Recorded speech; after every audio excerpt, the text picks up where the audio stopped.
안녕하십니까. 반갑습니다. 이번에 새로 시작한 족첸 강의 여의 보장론에 대해 간단하게 소개해 드리겠습니다. 여의 보장론은 7보장, 그야말로 7가지 보물과 같은 논전 중에 하나이고 이 논전은 불교 전체, 현교와 밀교의 백과사전이라고 할 수 있는 논전입니다. 여의 보장론 한 논전에 정통하면 천만의 경론에 정통하게 된다고 합니다. 그리고 우리가 이 논전을 배우면 불교 전체를 이해하는데 기초를 튼튼하게 다질 수 있고 이 논전을 통달하면 현교와 밀교의 경론의 가장 핵심적인 문제들을 잘 이해할 수 있을 겁니다.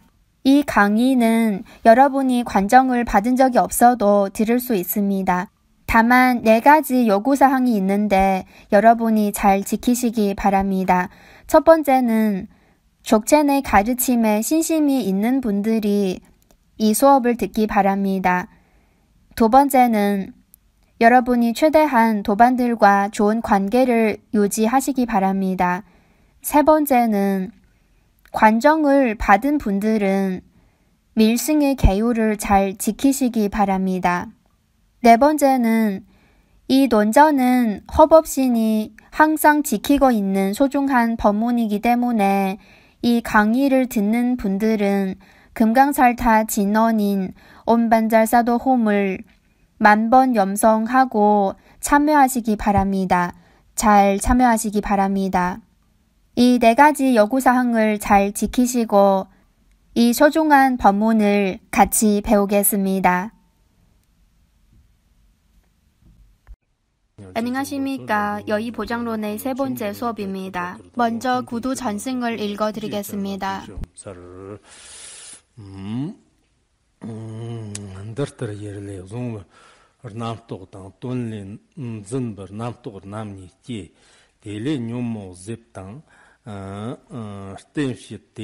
Mumkib dimber jimbe stagdan kur dadak tamchit ton la medna yang zongzong wang stemjir dimmer na chipchit zongzong yang samana par jimje leyo ti chirwa ti semjin de shit semji legan shit semlar na jang semji tagbe na chirwa semder slat batparam zod chirtir dad rayim nyuba la na chog snawa manja chisher yang tamchit chirwa zigde tonla med devjin semchirwa yi bjarwa yi rojigin chirna mali jernitgan merna tonglo zignin shibirim zod tertrin kori rangjin zignin jin togmar kangle shung aftagbir ki deyi mnyang debi rangjin shi chiller namjur dekshi gomborin yer tagba chimbu mangq tamju yujin zolle zilen kora chipsirtan be legerte tang보고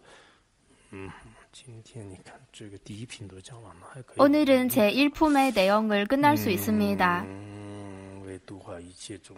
모든 중생을 제도하기 위해 무상수승한 보리심을 내시기 바랍니다.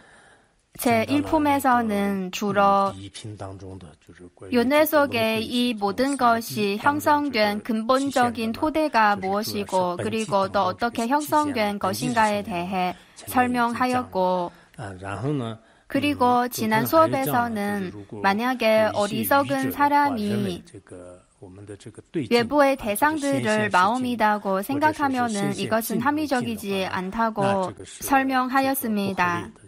그리고 보이는 대상은 그것은 외부에 있는 사물이고 만약에 이 외부의 대상을 마음이라고 생각한다면 많은 과오가 생깁니다. 지난 수업에서도 말씀드렸듯이 서로 헷갈리거나 너무 지나친다는 등 많은 과오가 생길 수 있습니다. 그리고 마음에 비춰진 것이 마음이라고 할 때 우리가 인명학을 배울 때도 이 마음에 비춰진 것은 2가지로 나눌 수 있습니다. 하나는 분별심의 작용이 들어가지 않을 때 마음에 비춰진 것이고 예를 들어 안이 비설신으로 직접 느낀 것이 이런 경우입니다. 또 다른 하나는 분별심의 작용이 들어갈 때 마음에 비춰진 것입니다. 분별심으로 대상을 집착하는 것입니다. 예를 들어 우리가 만들어낸 개념이 바로 이런 경우입니다. 그래서 분별심의 작용이 들어갈 때 마음에 비춰진 것과 분별심의 작용이 들어가지 않을 때 마음에 비춰진 것을 마음이라고 할 수 있습니다. 마음에 나타날 때 이 마음에 비춰진 것, 마음에 나타난 것은 있지만 그러나 마음 밖에 다른 것은 없습니다. 그리고 또 말하는 외부의 대상들, 즉 우리가 분별하는 대상들, 외부의 갖가지 사물들, 즉 외부에 있는 미진으로 형성된 이 대상들은 여기 보장론의 관점에 따르면 이것은 마음이 아닙니다. 경량부는 외부의 대상이 있다고 주장하고 그리고 중간파에서도 외부의 대상이 있다고 주장합니다. 그러나 우리가 인정하지 않는 관점은 무엇일까요? 바로 외부의 대상이 마음이라는 관점은 우리가 인정하지 않고 합리적이지 않습니다. 이에 대해 많은 도반분들도 잘 분석하고 있고 잘 사유하고 있습니다. 아주 중요한 내용입니다. 오늘은 본성을 꿰뚫어 보는 내용을 배울 건데 이 부분은 두 가지 부분으로 나눠서 볼 수 있습니다. 하나는 세 가지 형성된 것은 환상과 같이 나타나는 내용이고 그리고 다른 하나는 이 모든 것은 마음에 의해 형성된 것이라는 내용을 배울 겁니다. 먼저 세 가지 형성된 것은 환상과 같이 나타난 것이라는 내용을 배울 겁니다. 이 부분도 아주 중요한 내용입니다. 참고 자료의 첫 번째를 보겠습니다. 지난 수업에서는 경, 의, 신 이 세 가지 오랜 습성을 배웠는데 경에 의해서 소추의 분별심이 일어나고 그리고 의에 의해서 능추의 분별심이 일어나고 그리고 신에 의해서 온갖 번뇌가 생기게 됩니다. 그리고 어리석은 자는 이 모든 것을 고정된 실체가 있는 것으로 집착하기 때문에 늘 윤회 속에서 떠돌아다니게 됩니다. 이에 대해 간략하게 설명해 드리겠습니다. 어제도 이 세 가지 오랜 습성을 배웠는데 경의 오랜 습성, 의의 오랜 습성, 그리고 신의 오랜 습성. 이 세 가지는 7보장에서도 아주 중요한 내용이고 그리고 다른 밀법의 가르침에서도 아주 중요한 개념입니다. 이 경은 외부의 대상을 말하는 것인데 이 외부의 대상에 의해서 소추의 분별심이 일어날 수 있습니다. 지난 수업에서도 말씀드린 적이 있는데 이 소추는 보는 대상을 말하는 것이고 그리고 능추는 보는 주체를 말하는 것입니다. 외부의 대상들 그야말로 이것은 산이다, 이것은 땅이다, 이것은 남자다, 저것은 여자다. 이렇게 외부의 대상에 의해서 소추의 분별심이 일어날 수 있습니다. 그리고 의는 지난 수업에서는 팔식이라고 했는데 이 팔식에 의해서 능추의 분별심이 일어날 수 있습니다. 이 보는 주체인 능추와 보는 대상인 소추에 대해서 만약에 중관학 혹은 인명학 구사론을 배운 적이 있다면 잘 이해할 수 있을 겁니다. 그래서 외부의 대상에 의해서 소추의 분별심이 일어나고 그리고 마음에 의해서 능추의 분별심이 일어납니다. 그리고 신자, 이 몸은 온갖 번뇌가 생기는 근원입니다. 우리는 외부의 대상에 의해서 소추의 분별심이 일어나고 그리고 마음에 의해서 능추의 분별심이 일어나는데 그러나 이 두 가지 분별심은 또 우리의 몸을 의지해야 형성될 수 있습니다. 그래서 이 몸은 탐진치 등 번뇌가 일어나는 근원입니다. 그리고 또한 우리의 몸은 고통과 괴로움을 느끼는 근원입니다. 그래서 외부의 대상을 의해서 소취의 분별심이 일어나고 그리고 마음에 의해서 능추의 분별심이 일어나고 또한 몸을 의해서 갖가지 번뇌가 일어납니다. 어리석은 자는 이 모든 것의 본성을 알지 못하고 실체가 있다고 집착합니다. 이 몸도 고정된 실체가 있는 것이고 외부의 대상도 실체가 있는 것이고 괴로움과 즐거움도 실체가 있는 것이라고 집착하는 것입니다. 그렇기 때문에 끊임없이 윤회 속에서 떠돌아다니게 된 것입니다. 주석서에서는 허국 청문경에 있는 가르침을 인용하였는데 일체 만법은 원래 환상과 같고 아지랑이와 같고 달 그림자와 같은 것인데 그러나 중생들은 실체가 없는 이 모든 것을 실체가 있다고 집착하기 때문에 끊임없이 윤회하게 된다. 그래서 범부들 그리고 어리석은 자들은 윤회 속에서 떠돌아다니게 되는 원인은 바로 여기에 있습니다. 어제도 말씀드렸듯이 중생들이 윤회하게 되는 근원은 바로 경, 의, 신. 이 세 가지 오랜 습성 때문에 끊임없이 윤회하게 되는 것입니다. 그러면 경, 의, 신 이 세 가지는 어떻게 작용을 하는 것일까요? 경은 분별하는 대상이고 그리고 의는 분별하는 주체이고 몸은 그 가운데서 외부의 대상과 마음을 연결시켜서 갖가지 번뇌와 갖가지 인연을 서로 연결시켜서 결국은 윤회 속의 갖가지 허망한 현상들을 나타나게 합니다. 그래서 우리가 끊임없이 윤회하게 되는 것은 세 가지 오랜 습성 때문에 이렇게 된 것입니다. 이에 대해 잘 아셔야 합니다. 이어서 두 번째를 보겠습니다. 이 모든 것이 나타나지만 그러나 실체는 없습니다. 앞에서 말한 윤회이든 보는 주체인 능추이든 보는 대상인 소추이든 혹은 유정 종생이든 혹은 이 외부의 세계든 만약에 우리가 지혜로 살펴보면 사실 모두 고정된 실체가 없는 것입니다. 이것도 아주 중요한 내용입니다.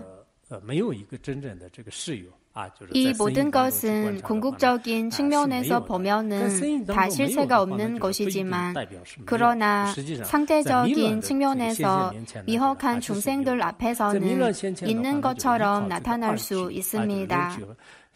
미혹한 중생에게는 능취와 소취가 있기 때문에 갖가지 괴로움과 즐거움이 형성되고 그리고 이런 인연으로 미혹한 모든 것이 형성됩니다.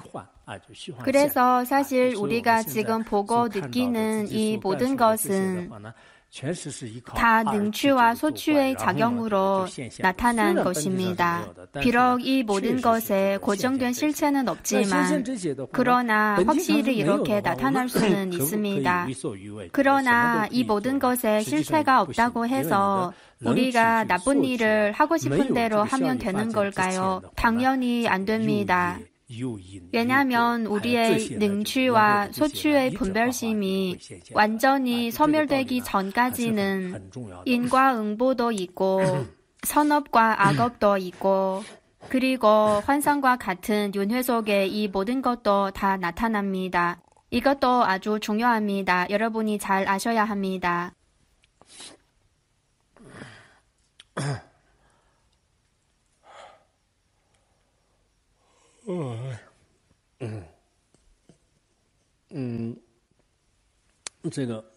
그래서 일체 만법은 고정된 실체가 없는 것이지만 그렇다고 해서 우리가 인과의 지배와 영향을 받지 않은 걸까요? 그리고 우리가 마음대로 악업을 지어도 되는 걸까요? 우리가 악업을 지어도 그 과보를 받지 않은 걸까요? 사실은 그렇지 않습니다. 우리의 능취와 소취의 분별심이 완전히 소멸되기 전에는 인과응보의 법칙은 하나도 틀리지 않고 작용합니다. 그래서 만약에 악업을 지으면 반드시 그 과보를 받을 겁니다. 그러면 언제 이 능취와 소취의 분별심이 완전히 소멸될 수 있는 걸까요? 이에 대해 미팜 린포체의 지혜품의 주석서와 그리고 대원만 심성 휴식에도 언급한 적이 있습니다. 부처님의 과위를 얻기 전까지는 선행을 하면功德을 쌓을 수 있으니까 끊임없이 수행에 정진해야 한다. 이런 가르침이 있습니다. 그래서 능취와 소취의 분별심이 소멸되기 전까지는 이런 것입니다. 그리고 능취와 소취의 분별심이 언제 완전히 소멸될 수 있을까요? 가장 세밀한 능취와 소취는 성불하고 나서야 완전히 소멸될 수 있습니다. 성불하기 직전에 금강 유정을 통해서 이런 선정을 통해서 가장 세밀한 소지장을 완전히 없앨 것입니다. 그리고 실체가 있다고 집착하는 능취와 소취의 분별심은 초지보살의 과위를 얻을 때 소멸되고 견도의 단계에 들어가면 소멸됩니다. 그러나 가장 세밀한 모양에 대한 집착은 부처님의 과위를 얻을 때 소멸될 수 있습니다. 그러나 만약에 깨달음을 아직 얻지 못했는데도 본인이 스스로 이미 깨달음을 얻었다고 생각하고 그리고 인과의 법칙에 따라 취사 선택을 잘 하지 않는다면 그때는 소취와 능취의 분별심이 아직 소멸되지 않았기 때문에 반드시 선업과 악업을 짓게 됩니다. 그러면은 그 업에는 과보가 반드시 따를 겁니다. 그리고 업을 짓게 되는 근원은 바로 어리석음입니다. 그리고 이 업에 따르는 과보는 바로 괴로움 혹은 즐거움을 받는 것입니다. 환상과 같은 이 모든 것이 반드시 나타날 것입니다. 누구도 이런 인과응보의 법칙에서 벗어나지 못합니다. 당나라 때 백장회해 선사라는 분이 있는데 백장 선사께서 설법할 때마다 한 노인이 와서 늘 열심히 듣고 있다가 대중이 물러가면 함께 물러가고 했는데 그러나 어느 날은 설법이 끝나고 나서도 그 자리를 떠나지 않았습니다.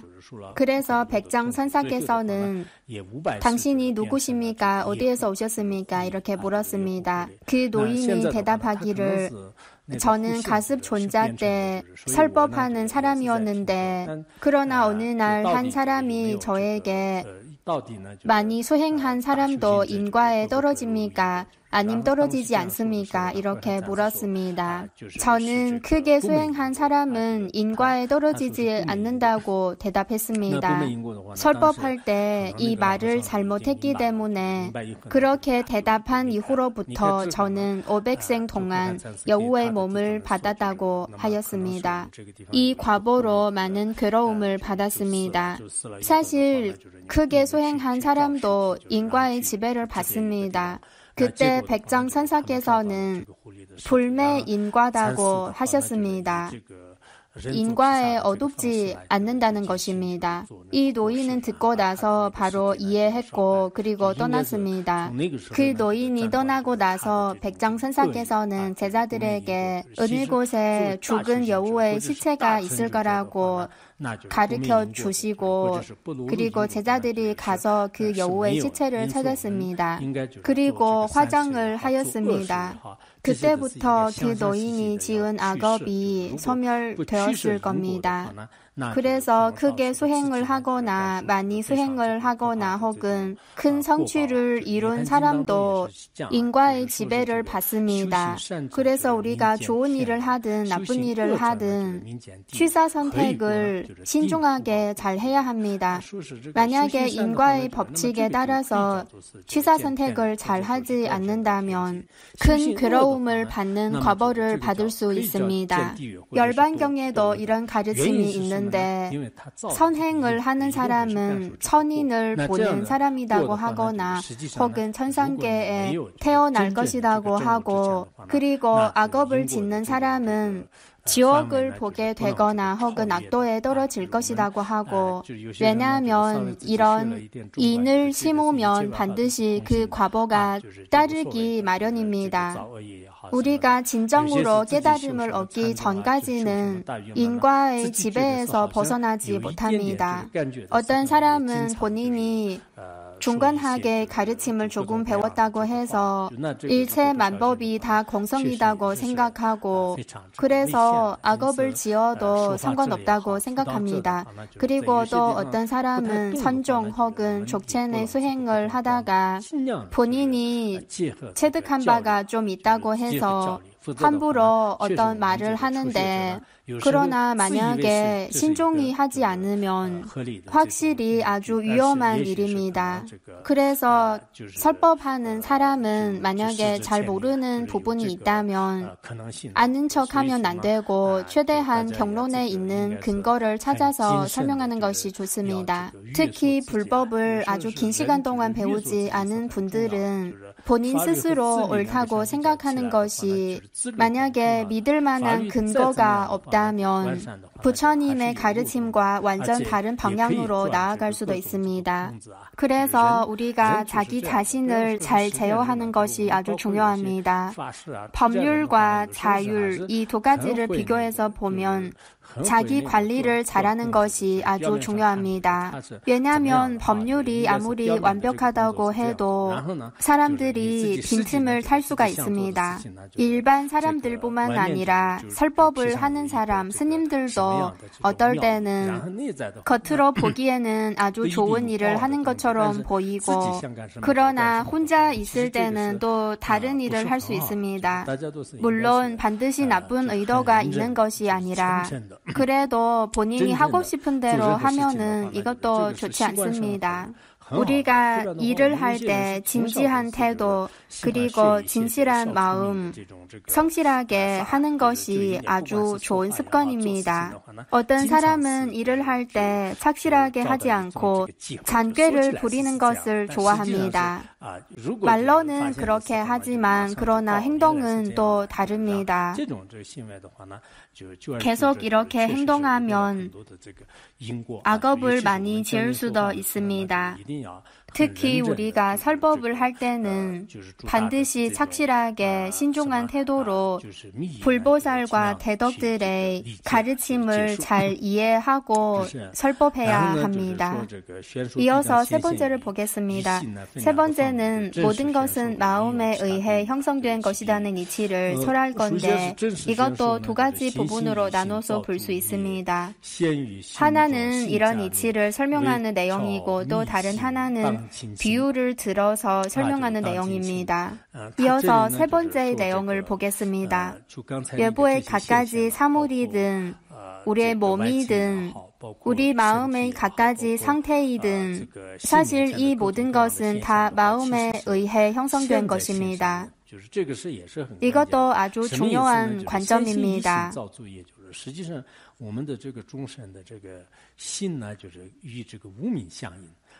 중생들이 무명에 가려서 마음으로 업을 짓게 됩니다. 중생들이 모명에 가려진 이유로 마음으로 업을 짓는 것입니다. 这样的造作有了以后的话呢，就是依靠这个信呢，就是造业，就是造什么业呢？造善业，造恶业，造这个无戒业啊，就是无戒业。那么造了这种三 그리고 업은 선업이 있고 악업이 있고 선도 악도 아닌 업이 있습니다. 이런 세 가지 업을 지을 수 있습니다. 이 세 가지 업을 짓고 나서는 이 업에 의해 세 가지 과보를 받습니다. 선도, 악도, 그리고 괴로움, 즐거움 혹은 즐겁지도 괴롭지도 않은 느낌을 느끼게 됩니다. 지금 현장에서 캠포님께서 질문을 했는데 주변에 대답하는 사람이 하나도 없습니다. 지금 현장에서 자리를 배정할 때는 나이가 드신 분들이 캠포님과 가장 가까운 자리에 앉으셨습니다. 원래는 설법하시는 법사님들이 가장 가까운 자리에 앉으셨는데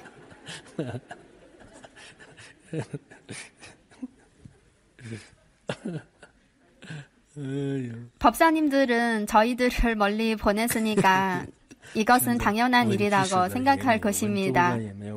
지금은 구사론을 물어도 대답하는 사람이 없고 중간학을 물어도 대답이 없고 인명학을 물어도 대답이 없습니다. 저 주변에는 다 족첸의 아주 높은 경지에 머무는 분들인 것 같습니다. 다들 그런 경지에 머물고 있는 것 같습니다. 먼저 마음이 인이 되고 이 마음에 의해 업을 짓게 되고 업을 짓고 나서는 과보를 받게 됩니다. 괴로움 혹은 즐거움을 느끼는 과보를 받는데 그러나 사실 이 과보도 마음에서 받는 것입니다. 여러분도 아시다시피 우리가 받는 갖가지 괴로움과 즐거움도 여전히 마음으로 받는 것입니다. 이런 느낌들이 마음에 나타난 후에 마음에서 또 분별하고 이것을 진짜다고 생각하고 실제로 있는 것으로 집착합니다. 이 즐거움과 괴로움 그리고 선도와 악도의 갖가지 현상들을 실제로 있는 것으로 집착하는 것입니다. 그리고 나서 보는 주체인 능취와 보는 대상인 소취도 우리 앞에서 나타나고 그리고 윤회 속의 갖가지 현상들도 다 우리 앞에서 나타납니다. 확실히 그렇습니다. 무명이 있기 때문에 업을 짓게 되고 업이 있기 때문에 괴로움과 즐거움이 나타납니다. 이런 즐거움과 괴로움이 긴 시간 동안 마음에 나타나면 모든 것이 진짜인 것으로 가상하게 됩니다. 그리고 나서 우리는 원래 진짜가 아닌 이 모든 것을 진짜이라고 가상하고 이 모든 외부의 대상에 따라 윤회 속에서 떠돌아다니게 됩니다. 그래서 우리는 지금 이런 미혹한 마음을 다스리기 위해 불법을 잘 듣고 잘 배워야 합니다. 우리는 불법을 듣고 사유함으로써 부처님의 가르침을 얻고 그리고 실제로 수행하여 깨달음을 얻습니다. 이 두 가지는 사실 모두 불법을 듣고 사유하고 수행을 통해 얻은 것입니다. 사실 우리가 몸과 말과 마음으로 지은 이 모든 업은 사실 모두 다 마음에 의해 지은 것입니다. 그래서 가장 중요한 것은 이 마음을 다스리는 것입니다. 성실론에도 이런 가르침이 담겨 있습니다. 몸과 입과 마음 이 세 가지 중에 몸과 입에 작용이 없더라도 마음만으로도 업을 지을 수 있고 과보를 받을 수 있습니다. 그러나 만약에 마음에 작용이 없다면 몸과 입만으로는 업을 짓지 못하고 과보도 받지 않습니다. 그래서 업을 짓는 것은 마음에 달려 있습니다. 빼뚤 림보체께서는 대원만 예비수행 비망록에서 이런 가르침을 설한 적이 있습니다. 만약에 절을 하는 등 예비수행을 할 때 좋은 마음을 내고 하지 않는다면 과보가 별로 없다고 하셨습니다. 그리고 아충 캠포의 스승님이신 요시 롱도께서는 좋은 마음을 내고 하지 않는다면 선근만 심었을 뿐이라고 하셨습니다. 그래서 우리가 무엇을 하든 어떤 마음을 내는지가 가장 중요합니다. 그래서 만약에 우리가 마음을 잘 다스리지 않았다면 비록 선행을 했더라도 어떤 대덕들은 별 의미가 없다고 하셨습니다. 예를 들어 우리가 절을 할 때도 만약에 좋은 마음을 내지 않았다면 큰 의미가 없습니다. 이에 대해 류시롱독에서도 선근만 심을 수 있다고 하셨습니다. 그래서 좋은 마음을 가졌는지 악한 마음을 가졌는지가 가장 중요합니다. 아티샤 존작에서는 인도의 한 높은 밀법의 수행을 하는 사람이 악도에 떨어졌다고 하셨습니다. 이렇게 높은 밀법의 수행을 하는데 왜 지옥에 떨어졌을까요? 바로 그의 마음이 청정하지 않기 때문에 이렇게 된 것입니다. 그래서 겉으로 보기에는 많이 차를 들고 보현 행원품을 염송하지만 그러나 마음속에는 계속 분노하는 마음이 생기면은 큰 의미가 없습니다. 그래서 우리는 반드시 본인의 마음을 잘 다스려야 합니다. 우리의 마음을 다스리는 데는 사실 불법을 듣는 것이 정말 중요합니다. 아니면 이 마음을 다스리기가 정말 어렵습니다. 그래서 정법 염초경에서도 이런 가르침이 있습니다. 불법을 듣기 때문에 마음을 다스릴 수 있고 만약에 불법을 듣지 않는다면 다른 것으로는 마음을 다스리지 못한다. 그래서 우리가 이런 마음을 다스리는 방법을 아는 것도 아주 중요합니다. 우리는 불법을 배우면서 마음을 다스릴 수 있습니다. 먼저 우리의 마음이 악한 마음인지 선한 마음인지 혹은 선하지도 악하지도 않는 마음인지를 먼저 잘 살펴보고 만약에 악한 마음이라면 비록 겉으로 보기에는 좋은 일을 하는 것처럼 보이지만 그러나 차라리 하지 않는 것이 더 좋습니다. 만약에 도반들을 봐도 분노하는 마음이 생기고 그리고 설법하는 사람을 봐도 분노하는 마음이 생긴다면 이 수업을 차라리 듣지 않는 것이 더 좋습니다. 그러나 만약에 좋은 마음을 가졌다면 겉으로 보기에는 나쁜 일을 하는 것처럼 보이지만 그러나 해도 됩니다. 또한 만약에 세 사람이 같이 불탑을 도는데 한 사람은 악한 마음을 냈고 한 사람은 좋은 마음을 가졌고 또 다른 한 사람은 선하지도 악하지도 않는 마음을 가지고 도는데 만약에 좋은 마음 특히 보리심을 내고 불탑을 돈다면 무량한 공덕을 쌓을 수 있습니다. 예를 들어 만약에 악한 마음을 가지고 돈다면 별 공덕을 쌓을 수 없습니다. 어떤 사람은 도둑질을 하거나 혹은 다른 사람과 싸우려고 삼복에 가피를 청하는데 이것은 정말 의미 없는 일입니다. 그래서 여기서는 마음을 다스리는 것을 강조하는데 여러분도 여기서 불법을 배우는 것은 정말 쉽지 않은 일입니다. 불법을 배우면서 본인의 오랜 습성이 아주 강한 힘을 지니고 있고 지난 수업에서 3가지 오랜 습성을 말했는데 개개인마다 가지고 있는 오랜 습성이 서로 다릅니다. 어떤 사람은 천상계에서 왔고 어떤 사람은 전생에서도 사람이었고 그리고 어떤 사람은 전생에 선지식이었고 어떤 사람은 좋지 않은 사람이었고 어쨌든 우리는 지금 이렇게 좋은 불법을 통해서 마음을 조금씩 다스릴 수 있습니다. 예를 들어 예전에는 분노하는 마음이 아주 강했다면 지금은 좀 줄어들지 않을까. 그리고 질투심이 아주 강했다면 지금은 좀 좋아지지 않을까. 그리고 아주 인색한 사람이었다면 지금은 그 무게를 재듯이 좀 줄어들 수 있을까. 이렇게 생각해 보면 본인이 정말 불쌍한 사람이라는 것을 알게 되고 지금은 삼보의 가피로 이런 수승한 논전으로 본인을 도울 수 있다는 생각이 들 것입니다. 그러나 만약에 본인이 점점 수행에 집중하지 못하게 되고 점점 재미없다고 느끼면은 정말 아쉬운 일입니다. 우리가 불법을 배우거나 도반들과 지내거나 스승님과 지낼 때 사실 많은 면에서 청정한 마음으로 보는 것이 아주 중요합니다. 우리가 대원만 예비 수행의 가르침을 배울 때도 마음을 내는 것과 관련된 가르침을 배웠습니다. 중생을 이롭게 하겠다는 마음을 내는 것과 모든 것이 다 청정한 것으로 보는 마음을 내는 이 두 가지 마음이 있습니다.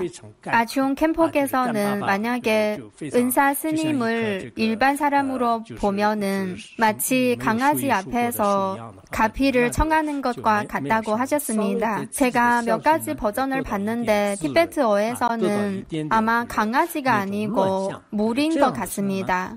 다른 자료를 좀 더 찾아봐야겠습니다. 만약에 물이라면 그야말로 만약에 은사 스님이 보통 사람이라면 보병 관정을 받을 때도 일반 물과 별 차이가 없을 겁니다. 그러나 만약에 은사 스님께 아주 큰 신심이 있다면 법을 받을 때도 그 효과가 완전히 다릅니다. 그리고 도반들끼리 지낼 때도 상대방의 잘못과 단점을 보면 안 됩니다. 우리가 사람을 볼 때는 두 가지 측면에서 봐야 합니다. 스승님이든 도반들이든 특히 도반과 같이 지낼 때는 만약에 상대방의 공덕의 측면에서 보면 그는 반드시 열애장을 가지고 있을 거고 열애장은 불가사의한 공덕을 가지고 있고 겉으로 보기에는 그렇게 마음에 들지 않지만 그러나 그도 반드시 열애장을 가지고 있습니다. 그래서 우리가 만약에 상대방의 단점을 보면은 다들 변보이니까 당연히 아주 많을 겁니다. 우리가 대원만 예비 수행을 배웠는데 이런 가르침을 정말로 실천으로 옮길 수 있다면 정말 좋습니다. 이론만 배우는 것이 아니라 이론을 배우는 것은 어렵지 않습니다. 누구나 어느 정도 배웠으니까 몇 마디 하는 것은 다 할 수 있습니다. 그러나 만약에 이런 가르침이 마음에 스며들지 못하고 마음에 들어가지 못했다면 마치 열매가 열리지 않은 나무처럼 별 의미가 없습니다. 만약에 이 불법이 조금이라도 마음에 스며들고 정말로 수행의 효과를 느낄 수 있다면 이때는 스승님에 대해서도 신심이 생기고 불법에 대해서도 신심이 생기고 도반을 볼 때도 청정한 마음으로 볼 수 있고 어떤 수행을 하거나 어떤 일을 처리해도 온화한 마음 상태로 할 수 있습니다. 그래서 우리가 스스로 마음을 잘 다스리는 것이 아주 중요합니다. 마음을 다스리려면 한편으로는 은사 스님과 삼복에 기도를 해야 하고 또 다른 한편으로는 나쁜 생각이 떠오를 때 그 즉시 멈추고 중단시키는 것이 아주 중요합니다. 이어서 네 번째 비유를 들어서 설명하는 내용을 보겠습니다. 이 바깥의 세계와 중생들의 갖가지 현상을 보면 이 모든 것은 마치 사리풀로 만든 곡물을 마신 사람이 눈앞에 나타난 환상과 똑같습니다. 사리풀은 우리가 대승의 길에 들어가기 법문을 배울 때도 언급한 적이 있습니다. 사리풀을 먹으면 환상이 나타납니다. 가을에 저희 집 마당에도 사리풀이 있는데 여러분이 어떤 느낌인지 궁금하면 좀 드셔봐도 됩니다. 사실 목축민들도 이것을 잘못 먹을 때가 있습니다. 그러나 조금만 먹으면 큰 문제가 없습니다. 그리고 작년에 중국 운남성에서 많은 사람이 독버섯을 먹어서 갖가지 미혹한 환상을 보게 되는 사건도 있었습니다. 어떤 사람은 본인이 한 컵의 차이라고 생각하고 사모는 기사님한테 너무 빨리 운전하지 마시라고 아니면 그 물이 쏟아진다고 하였습니다. 그리고 또 어떤 사람은 소파에서 본인이 지금 배를 젓고 있다고 하고 세 사람이 같이 배를 젓는다고 했습니다. 그래서 이런 식물을 먹어서도 바깥에 전혀 없는 것들을 볼 수가 있습니다. 사실 이것은 환술로 만들어낸 환상 혹은 갖가지 모양과 똑같습니다. 사실 우리는 사리풀도 필요 없고 다만 TV나 컴퓨터를 보면은 갖가지 이런 현상을 볼 수 있습니다. 사실 이 허망한 모양들은 그 자체는 원래 전혀 없는 것들입니다. 윤회석의 모든 것도 마찬가지입니다. 이것은 밀법의 관점뿐만 아니라 화엄경에도 이런 가르침이 있습니다. 윤회 속의 일체 만법도 사실 원래 실제로 있는 것이 아니지만 그러나 능추와 소추의 분별심으로 갖가지 모양이 실제로 있는 것처럼 나타납니다. 중생들은 실체가 있다고 집착하고 윤회의 이 감옥에서 끊임없이 떠돌아다니게 된다. 그리고 삼마 지원경에도 이런 가르침이 담겨 있습니다. 3개 윤회 속의 이 모든 현상들은 마치 술을 마시고 나서 술에 취한 사람이 보는 갖가지 환상과 같다. 어떤 사람은 삼마 지원경에 있는 이 가르침을 보고 나서 다만 술에 취한 사람이 주변의 모든 것이 빙빙 돌고 있는 것을 보인다고 이해하지만 그러나 사실 윤회 속의 이 모든 것도 다 술에 취한 사람이 보는 현상과 똑같은 것입니다. 이어서 네 번째 뒷부분을 보겠습니다.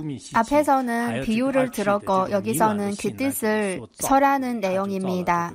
마찬가지로 우리의 무명의 오랜 습성 그리고 분별하는 주체인 능추와 분별하는 대상인 소추의 분별이 있는 미혹한 마음으로 갖가지 업을 지었고 이로 인해 윤회 속의 미혹한 이 모든 것이 형성되었습니다. 지옥에서 나타난 갖가지 현상들 그리고 축생도에서 보는 갖가지 현상들 그리고 인간 세상에도 각 도시, 각 나라, 각 민족에서 경험하게 되는 갈등이든 전쟁이든 기근이든 수없이 많은 허망한 것들을 겪게 되는데 사실 이것은 마치 사리풀의 국물을 마시고 나서 눈앞에 나타난 허망한 모양과 똑같은 것입니다. 그러나 만약에 진정으로 지혜로 살펴보면 이 모든 것은 사실 실제로 있는 것이 아닌 그림자일 뿐입니다. 그의 본질은 공이고 실제로 있는 것이 아닙니다. 윤회 속의 모든 것을 이렇게 보는 것이 아주 중요합니다. 이 윤회 속의 모든 것은 도대체 어떤 것일까요? 처음에 생길 때부터 지금 나타나고 있는 이때 그리고 결국은 소멸될 것이고 이 모든 것을 잘 생각해 볼 필요가 있습니다. 아주 깊이 있는 가르침입니다. 이 가르침에 따라서 수행을 하면 결국은 우리가 깨달음을 얻을 수 있습니다. 이어서 다섯 번째를 보겠습니다. 이 부분은 제1품의 마지막 부분이고 이렇게 보는 공덕을 설하는 내용입니다. 우리는 지혜로 윤회 속의 이 모든 것을 봐야 하고 윤회 속의 이 모든 것의 본질은 마치 그림자와 같은 것입니다. 윤회는 어떻게 형성된 것이고 무엇을 의해 형성된 것이고 그리고 윤회의 출발점은 무엇이고 중생들이든 이 기세간이든 윤회이든 이 모든 것이 어떻게 형성된 것인가에 대해서는 지난 수업에서 이미 말씀드렸습니다. 여러분도 잘 아실 건데 청정한 이 모든 것의 근원은 열애정이고 청정하지 않는 모든 것의 근원은 아뢰야입니다. 호공에 태양이 떠있는 비유 중에 일체 만법의 토대를 호공에 비유했습니다. 그러나 무유법에서 어떻게 유유법이 형성될 수 있을까? 이것도 가능한 일입니다. 마치 허공에서 지구가 형성된 것처럼 이런 현상도 있습니다. 그래서 우리가 이 그림자와 같은 윤회는 어떻게 형성된 것인가에 대해 잘 아는 것도 아주 중요합니다. 옛날에 대해선사라는 분이 이런 말씀을 하신 적이 있습니다. 우리가 태어날 때는 어디에서 온 것이고 죽을 때는 어디로 가는 것이고 이런 오고감을 아는 사람이야 진정한 불법을 배우는 사람이다. 이 선사께서는 생사, 즉 태어남과 죽음의 측면에서 이런 말씀을 하신 거고 우리는 이렇게 볼 수 있습니다. 만약에 우리가 윤회가 어디에서 온 것이고 그리고 결국은 또 어디로 소멸 처벌될 것이고 만약에 이런 오고 감에 대해 잘 안다면 그는 정말로 불법을 배우는 사람이고 혹은 진정한 수행자 혹은 진정한 불자라고 할 수 있습니다. 우리가 윤회의 측면에서는 이렇게 볼 수도 있습니다. 사실 지금 많은 불자들은 이에 대해 탐구한 적도 없고 그리고 불법을 듣고 배우고 사유하고 수행한 적도 별로 없고 그래서 이 윤회가 도대체 어떻게 형성된 것인가에 대해 잘 알지 못합니다. 대부분 사람들은 이 윤회의 근원은 무시 일의 무명이라고 알고 있는데 여기서는 약간 다르게 설했는데 이 무명은 근본적인 토대에서 형성된 것입니다. 그러면 이 근본적인 토대는 무엇일까요? 이 토대가 무위법이든 열애장이든 고정된 실체가 있는 것은 아닙니다.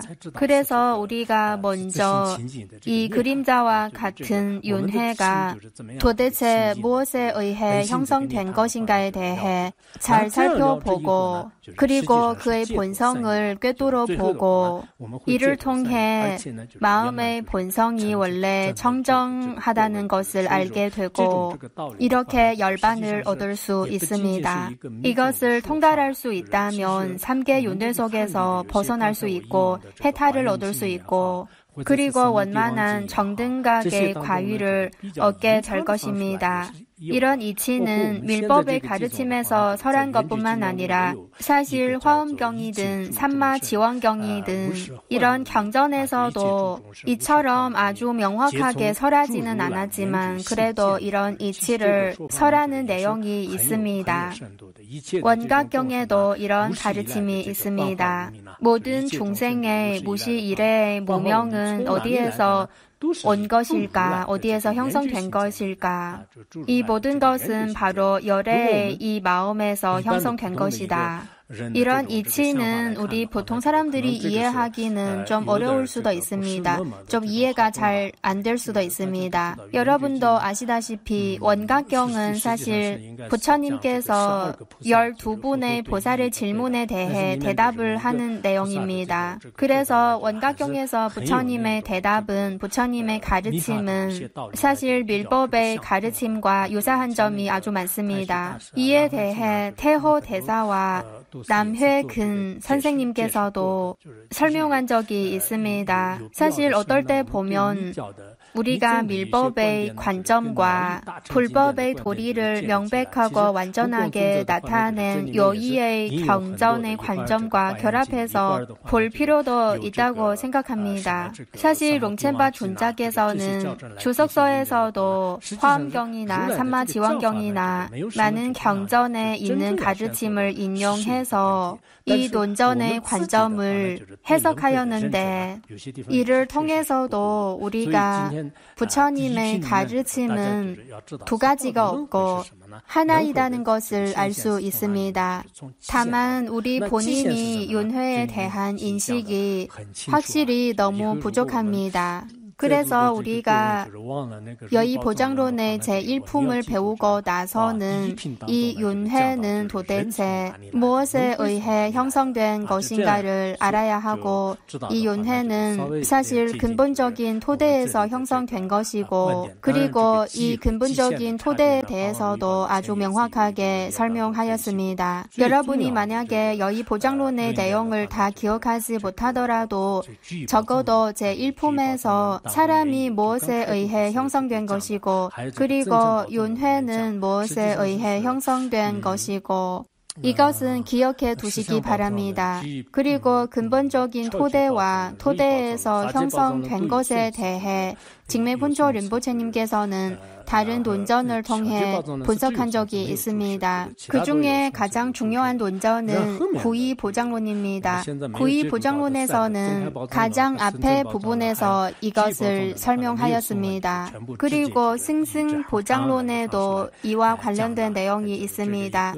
7보장 중에 실상보장론, 비결보장론, 여의보장론, 법계보장론은 다 개성이 있고 그리고 비결보장론은 개성 성만 있고 주석서는 없습니다. 그리고 다른 논저는 개성도 있고 주석서도 있습니다. 그리고 우리가 아직 접한 적이 없는 세 가지는 종파보장론, 승승보장론, 그리고 구이보장론인데 이 세 가지는 개성으로 되어 있지 않고 이해하기가 상대적으로 좀 쉽습니다. 제가 다 번역하고 싶은데 이렇게 발원도 하였는데 그러나 강의를 할 수 있을지는 저도 모르겠습니다. 왜냐하면 점점 더 소명이 무상하다는 느낌이 듭니다. 그리고 나이가 들수록 눈도 점점 흐려지고 예전에는 책을 보는 것은 아주 쉬운 일이었는데 책을 보거나 번역을 할 때 안경을 쓰지 않아도 괜찮았는데 그러나 지금은 예전과 많이 달라졌습니다. 오늘 오전에 다른 캠포님과 캠모님들도 칠보장 그리고 여의보장론에 대해 아주 큰 신심이 있다고 하였는데 사실 신심이 있다면 본인이 큰 가피를 얻을 수 있습니다. 사실 많은 일은 우리 마음에 달려 있습니다. 만약에 법과 스승님에 대해 상등의 신심을 가지고 있다면 그만큼의 가피를 얻을 수 있고 그러나 만약에 신심과 관심이 하나도 없다면 가피와 성취도 하나도 얻을 수 없습니다. 여기까지는 대승의 비결인 여의보장론의 제1품 윤회의 형성에 대한 가르침을 다 배웠습니다. 제1품의 내용은 많지 않습니다. 여의보장론은 총 22품이 있는데 그래도 성취감을 느끼지 않습니까? 오늘은 여기까지 마치겠습니다. 감사합니다.